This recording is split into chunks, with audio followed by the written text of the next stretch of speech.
Hey, what's up, you guys? Welcome back to Wind Waker HD. I am Bill from Good Old Days of Gaming. And this time we are doing Dragon Roost. Probably the whole dungeon and everything, because there's really not much else to this island that I recall besides the dungeon, so we should be able to knock it down in roughly the same amount of time as parts 1 and 2 thus far. In part 2, I said something, I was talking about Twilight Princess, and then I lost my train of thought.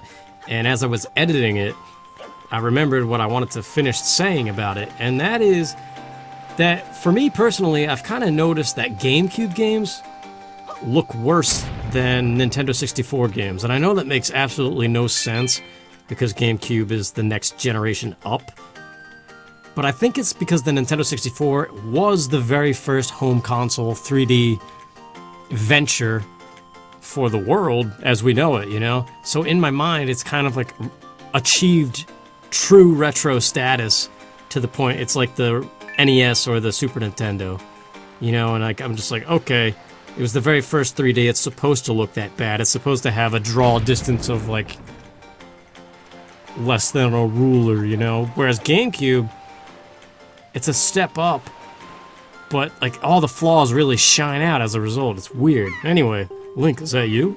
It is. I'm pleased to see you're okay. I must say, you've traveled far for one with no wings. And your sister, is she?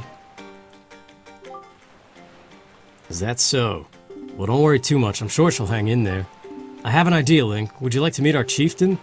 I've told my people here about you, and all of us Rito are very concerned. I'm certain the chieftain will befriend you and lend you the aid of our Airy. It's settled then. I'll fly on ahead and let everyone know you're coming. Is that how you say that word, Airy? I don't even know what that word means. But based on context clues, it's probably like brethren, kin. I don't know. I'll have to look it up.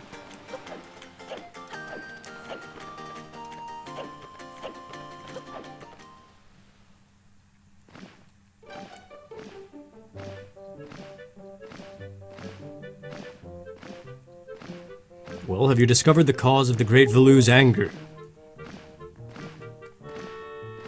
I don't know what voice to use for this guy. So you're Link, are you? Quill has told me all about you. A troubling tale indeed. I insist that you let us know if there's anything we can do to help you. We shall do everything in our power to assist you. That's redundant. However, in the meantime, we have a problem of our own to deal with. When you arrived on the island, did you notice the raging dragon perched atop the mountain? As you can see, we of the Rito tribe are profoundly connected to the sky. We make our livings on the airways. We do so by the graces of the sky spirit, Valu. When a Rito reaches adulthood, he or she journeys to the top of Dragon Roost to receive a scale from the great dragon. It is this scale that enables the Rito to grow his or her wings. Recently, however, the once gentle Valu has grown violent and unpredictable. Sadly, we can no longer approach him. If this continues, the fledglings who are of age will never be able to receive scales from Valu on Dragon Roost. They will remain wingless and in time be served with a nice barbecue sauce. As chieftain of the Rito, my first responsibility is to solve this problem. Yeah, we'll help you out. We don't have a choice otherwise. Chieftain, what do you think of consulting Link with regards to your son, Prince Komali? As you can see, Link is a gallant young lad. I feel certain that Prince Komali would open his heart to him and speak freely of his fears and worries. That may be. That slow turn, he's like, you spoke out of line. It almost looked like that the way he turned. Anyway, yeah, he is weak in some ways. What say you? What say you? Yes, we will help your pathetic son.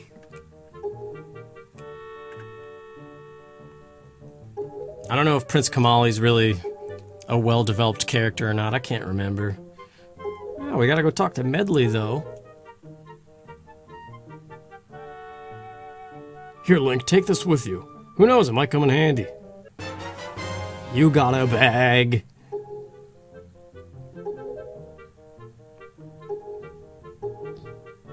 Yep, we know.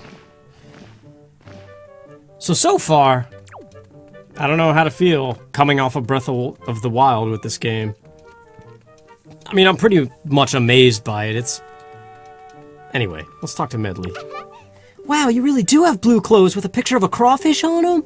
You're Link, right? Oh, me? I'm an attendant to the Great Sky Spirit, Valoo. My name is Medley. Well, to tell you the truth, I'm not an attendant quite yet. I'm actually still studying to be one. Oh, what am I thinking here? This is from the chieftain. Link, he wants you to give this directly to Prince Komali.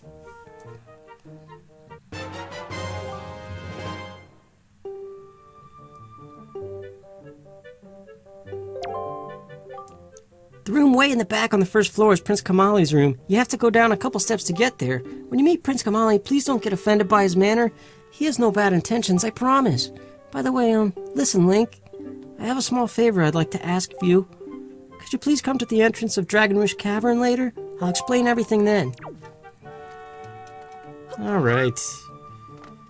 I hate having to talk like a girl. It just doesn't work. But I mean, guys can talk like girls better than girls can talk like guys. I don't know, I think both of them, it just sounds bad either way. Let's deliver this letter to this chump here.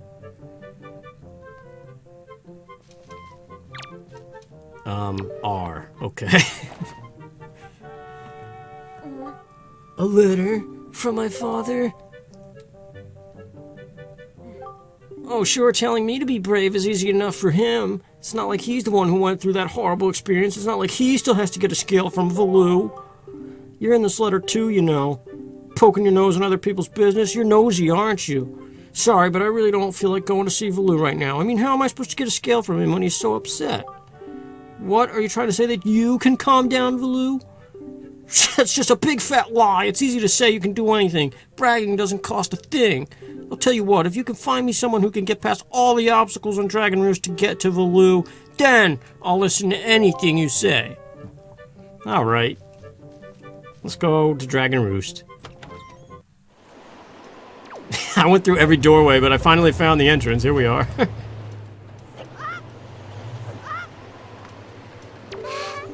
Hey, you actually came! I'm really sorry for bringing you to such a dangerous place. I had to. I wouldn't have asked if I didn't need help desperately. You see this place? There used to be a spring here, surrounded by a beautiful pond. It was peaceful and lovely. But then the great Valoo, he became so angry, and in his rage, he shook the whole mountain, and this boulder crashed down, plugging the spring. Oh, but where is my mind? Tell me, how was Prince Komali? Oh, that doesn't sound right. Not at all. I may be partially to blame for the bad turn that Prince Komali's taken. See, Prince Komali's grandmother was the great Valoo's former attendant. She was an amazing woman. I was honored to have her as my teacher. She was kind and brave and unsurpassed in her dealings with the great Valoo. I'm not yet worthy of being mentioned in the same breath as her. Kinda like Breath of the Wild isn't yet worthy of being mentioned in the same breath of the Legend of Zelda series. Nah, I'm just kidding. That's like a way wrong statement. Did she just say something about a shrine? Speaking of Breath of the Wild. Yeah, we'll help you. Pick me up.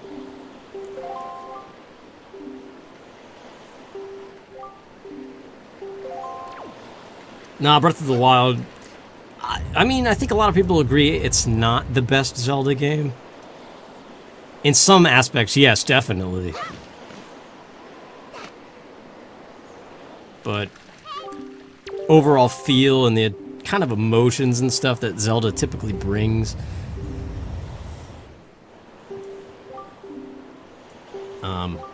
I feel like it misses a mark there.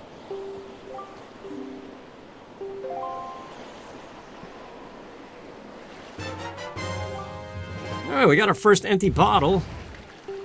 Bottles are great for carrying things like water. It's so stupid.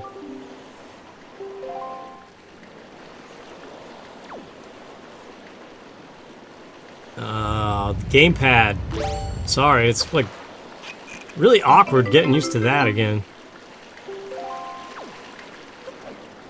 Because I mean, it used to be in the GameCube, you just pause the game and get to your inventory that way, but they streamlined it so that it's always on the gamepad. So you can just drag your finger or stylus and equip it to the button you want. And the action, therefore, never stops on the screen, but then it looks weird, and it could also get you in danger in certain situations. Why am I explaining this? I don't know. Commentary can be tough sometimes. I get into these moments where I'm really into it and I don't care what I'm saying and I'm really happy. Like last episode, I was like super happy. And I didn't care what kind of voices I was using for the characters. But then when I go back and watch it, like in editing or whatever, like depending on my mood at the time of watching it, it'll either make me cringe or just shake my head, you know? And sometimes I can detect it while I'm commentating, like kind of right now. Just certain things I say, I'm just... I don't know.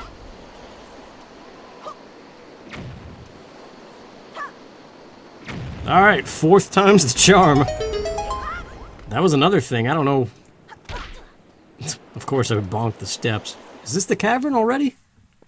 Yeah, here we go!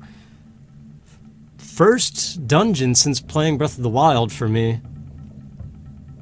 So this will be interesting to see how I feel overall upon beating this dungeon.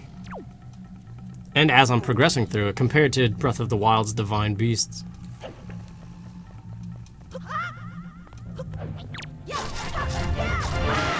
Oh, these guys have joy pendants. I'm probably gonna farm them later on, once we get the grappling hook that we get from this dungeon.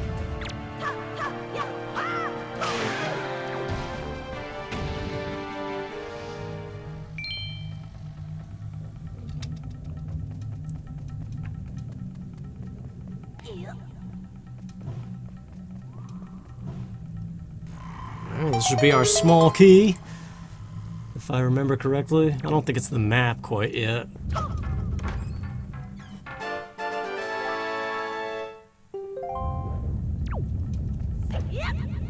You know, another good video would be to rank all of the 3D Zelda dungeons, or maybe separate it by game or something, but I don't know. One of you guys said you liked the videos I make that are just like ranked lists of things. They can be fun sometimes, but I feel like they're so subjective that... I don't know. It kind of goes back to what I was saying with my commentary, and how it makes me cringe sometimes, even as I'm speaking, like right now. I don't know if that's just me personally, like a trait that comes with like depression or something like that, but... I don't know.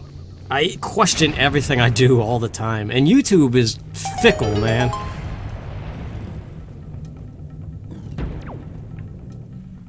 I don't know, I really don't understand YouTube at all, to be honest. Well, that's pretty cool. Almost forgot about these pots. And if I remember, we gotta pause at the top of this ladder to avoid the chew. Yeah.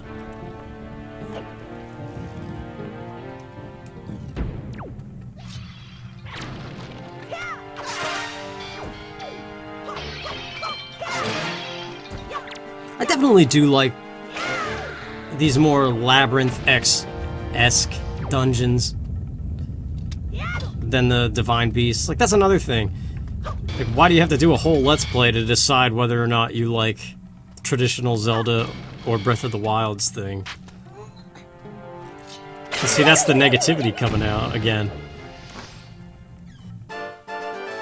Because it's not so much, oh, I'm doing a whole Let's Play just to answer that question. No, I want to experience the whole game all over again, and then kind of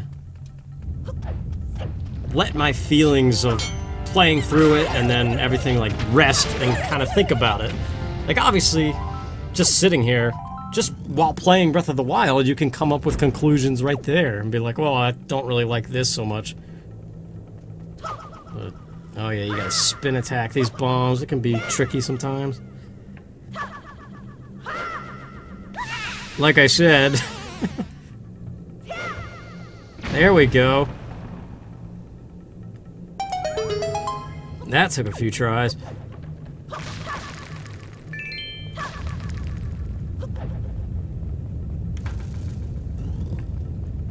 Yeah, I just feel like right now, I'm having these long pauses, just like thinking of things to say.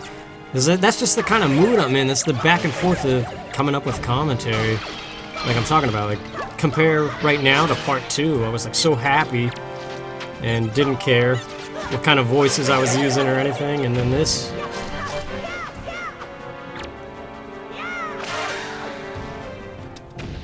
It's still fun fighting these guys, I gotta say. It's basic, but I mean, it was never a problem back then, before Breath of the Wild, right? And it's still not a problem now. It's just like a good book. Legends never die.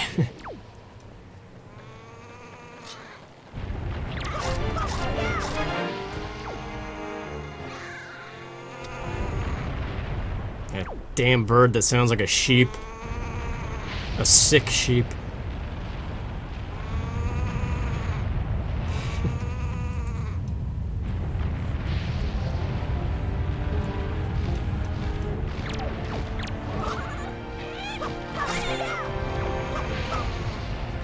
Alright, we got him.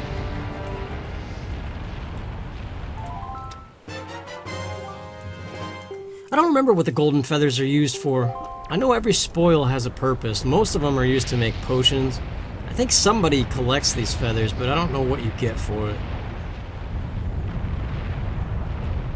As far as all that kind of really minuscule side quest type stuff, I'm not going to do any of that. Like, heart pieces, I'll collect them as they come, but I'm not going for all of them.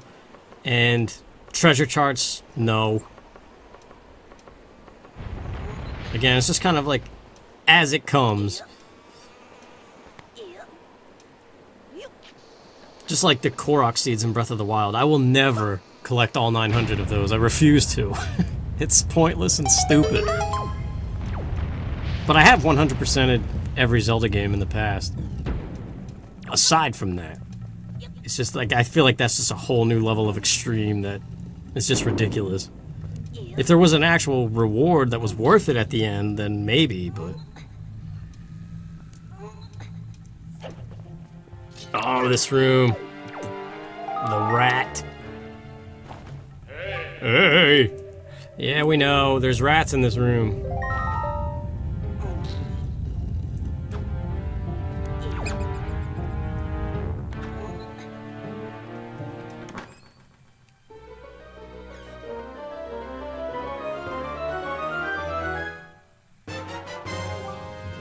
Oh, whoops, I thought that was the key. That's right, we gotta burn the thing. Get away, rat. Let's just open the thing across the way. It happened! I hear the rupees! I was just about to say something about that, too. During that little brief cutscene, it's possible to still get your rupees stolen, but I think we got most of them back, if not all of them.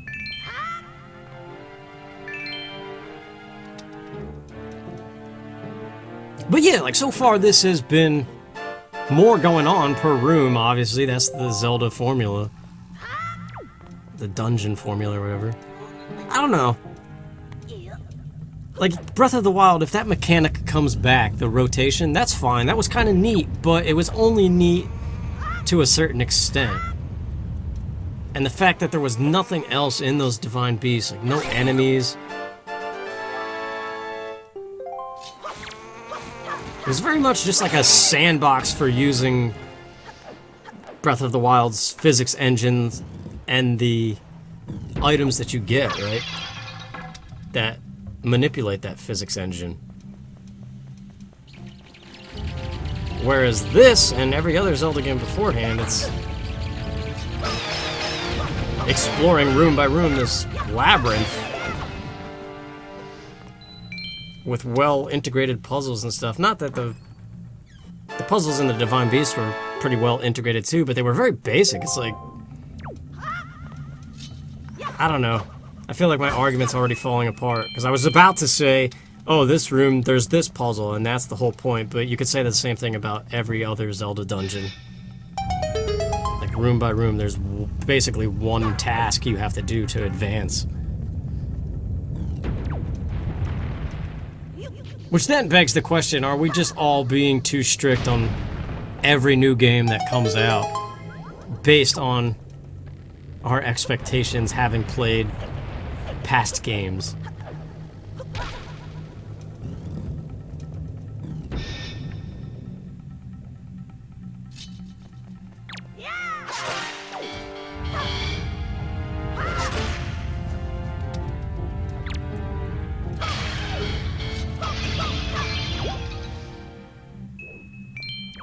Yeah, little combat things like that, like throwing the sword. It does kind of remind me of Breath of the Wild in a way. Like, I think this was mentioned possibly even by the development team, but I feel like Wind Waker was meant to be open world, but back in a time where it wasn't technologically that feasible without being a complete mess.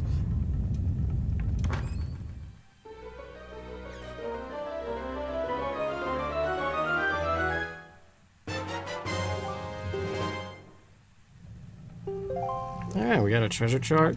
All those you can just open on the gamepad screen, which I guess is nice. I'll just open them as I get a free moment to look at the gamepad. So I can't really multitask with that. That's the problem I was having equipping that bottle earlier.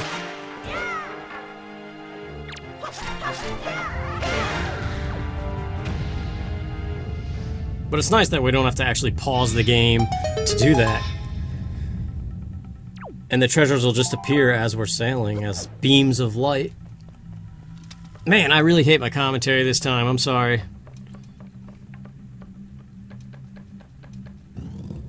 But see, like, that's the thing I'm trying to get at that I don't understand. Oh, this room.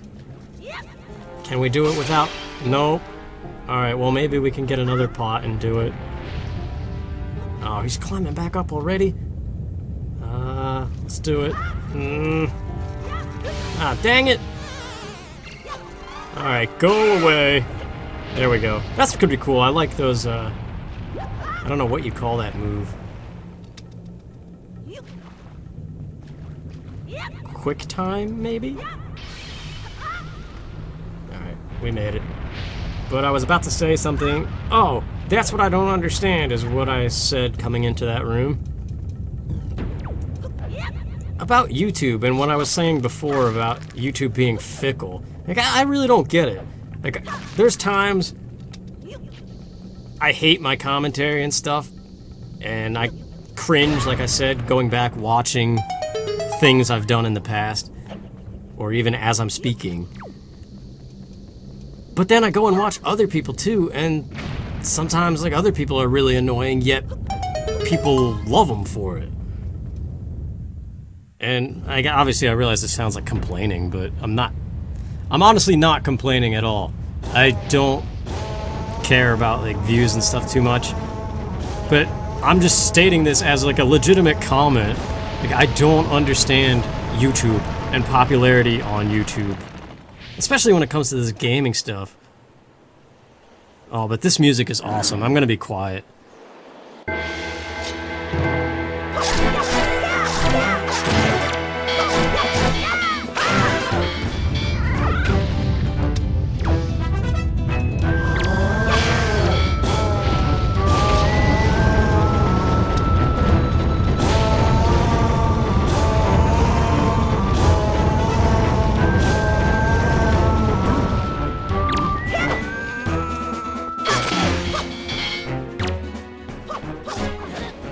Oh man, I don't remember how to fight this guy.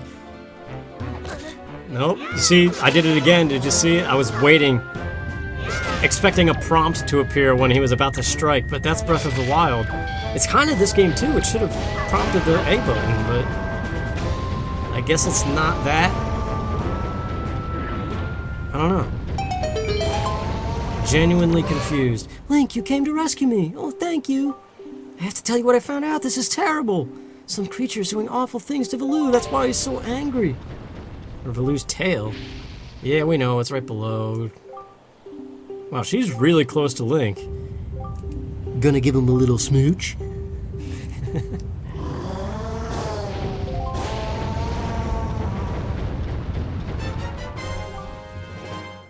Alright, this is a cool item. That would be another good video. People have done them already, but, like, top 10, top 20 Zelda items. Top 10 underused Zelda items. But that's a problem with the old Zelda formula, is you get an item, you use it for that dungeon and maybe like one or two other spots in the overworld, and then you never use it again.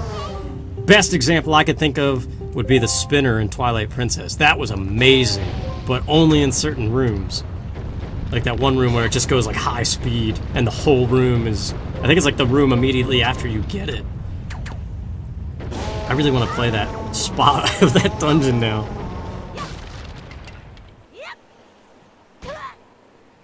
So I'm really excited for Breath of the Wild 2, or whatever they decide to call that game.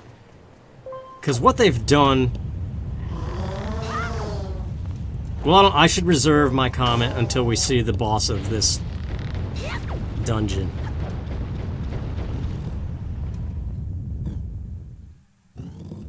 But basically what I'm getting at is I think Breath of the Wild created a more...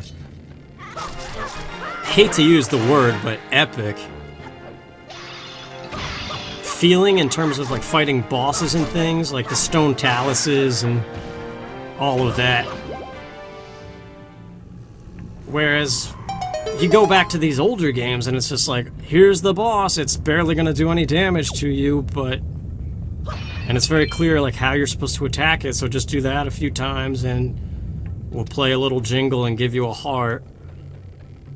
And I feel like that's kind of one of the things a lot of people were starting to get sick of before Breath of the Wild came out. But then again, Breath of the Wild, it fixes these things, but not enough. Like, look at the bosses in Breath of the Wild, they're all the same thing. And that's kind of not good enough, you know? That's not good enough! But then again, this goes back to, are we just expecting too much or being like needy little bratty children? As we go towards the boss key, sorry I'm not like commenting on everything that's happening on screen. But I feel like we're just progressing through the dungeon, it's pretty clear what's going on. And it would be pretty stupid to be like, oh, now we're gonna hook this thing and that's gonna unlock the door. Like, I'd rather talk about other things as we're going through.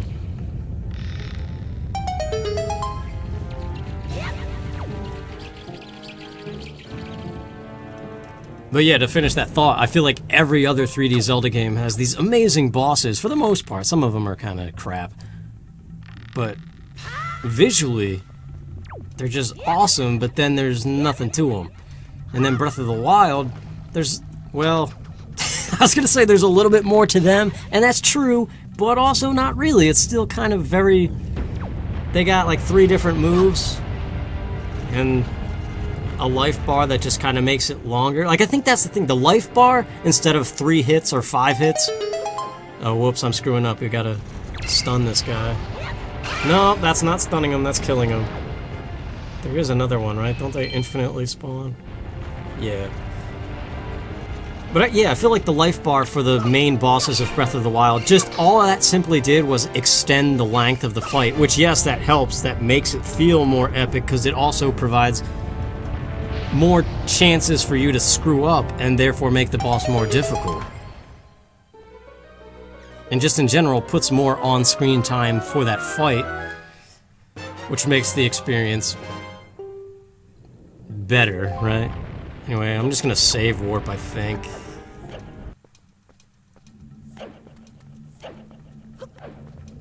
Alright, so we'll use... Oh, actually, I forgot, we gotta get joy pendants. Remember Miss Marie wanted 20? So I'm just gonna go in and out of this door a few times, and I'll meet you once we're getting 20 of them.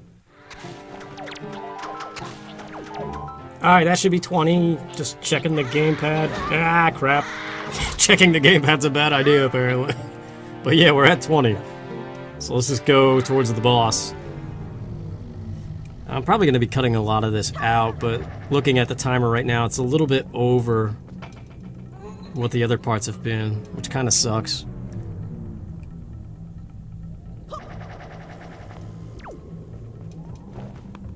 I always like these approaches to the boss door. Every temple has a pretty cool like stairway or something. You know, this is gonna be a weird comment. I don't know what else to say to finish that sentence, but my favorite dungeon, if I had to pick one right now, just not really thinking about it, my favorite 3D Zelda dungeon of all time is a very underrated one that a lot of people hate, I think. And that would be Great Bay Temple of Majora's Mask. And the thing that made me bring that up was that what you have to do to get to the boss door in that temple. But again, I didn't really sit and think about it and analyze all the temples and dungeons. But if I had to pick one right now, that's the one that's like coming to mind for some reason, just because I really like it. But anyway, first boss, I believe this is called Gohma, even though it's not Gohma from like Ocarina of Time or anything.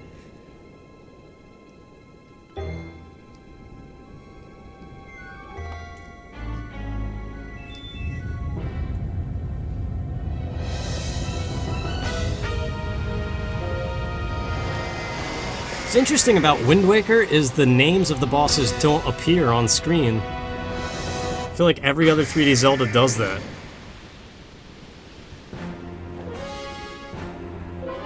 Actually, I can't remember Skyward Sword right now.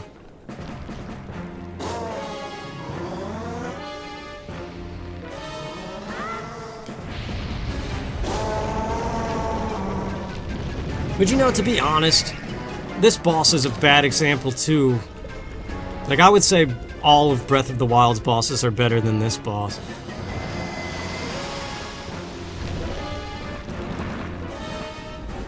And that again goes back to just a very minor problem with Wind Waker. It's just the dungeons themselves, the bosses, I guess. There's always that weird feeling of, okay, yeah, like it was fun, but it's not anything spectacular. The dungeons of this game honestly don't stand out. Well, the second one's good. The second one is pretty cool, I have to say. But the boss fight in that is super quick too. I don't know. I feel like for every comment I make, I'm just gonna keep on saying, but again, that goes back to, and then repeat myself on some other point.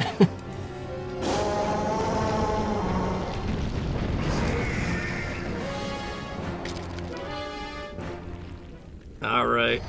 I purposely made sure to go around to his backside on that last one so that I should just be able to turn around and grapple his eye. Grapple is this button? Yeah, okay. It still worked even though it wasn't super fast.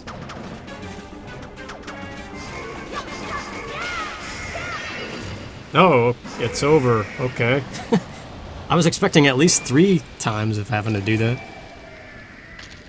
Yeah, I don't know. See, aesthetically, like grappling his eye and stuff and then beating the crap out of it, that's so cool, but it's so short and not challenging. Which, it's weird to think about, like, how amazing Zelda games are. Like, I would say it's probably my favorite franchise in all of video games. But yet I can be so critical and nitpick every little thing and be like, yeah, it's not good enough, or, yeah, it was cool, but almost to the point, like, I could say Zelda still hasn't perfected it yet. Like, the balance between bosses and dungeons and overall story delivery and things. Like, there's always hit and miss.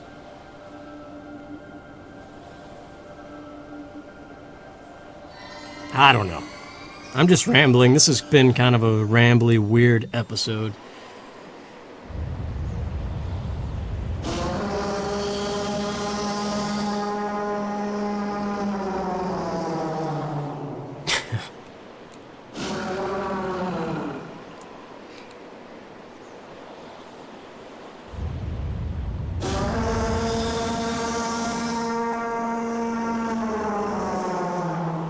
I wonder what they used to create that sound.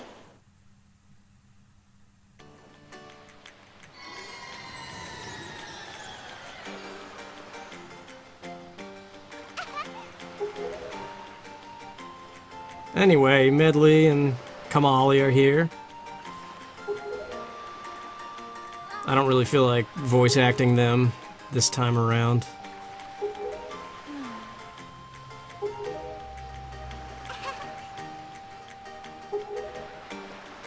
Yeah, so sorry for not being so excited this time, I guess. Kind of just all over the place commentary.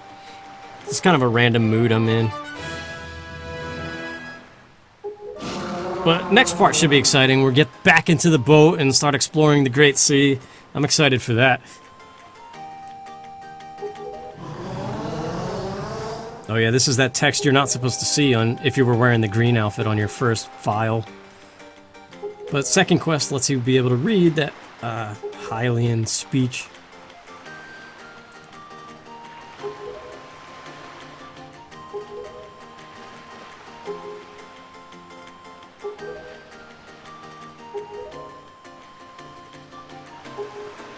See you again someday. Yep, and I will see you guys next time, and I'll be a little bit more upbeat.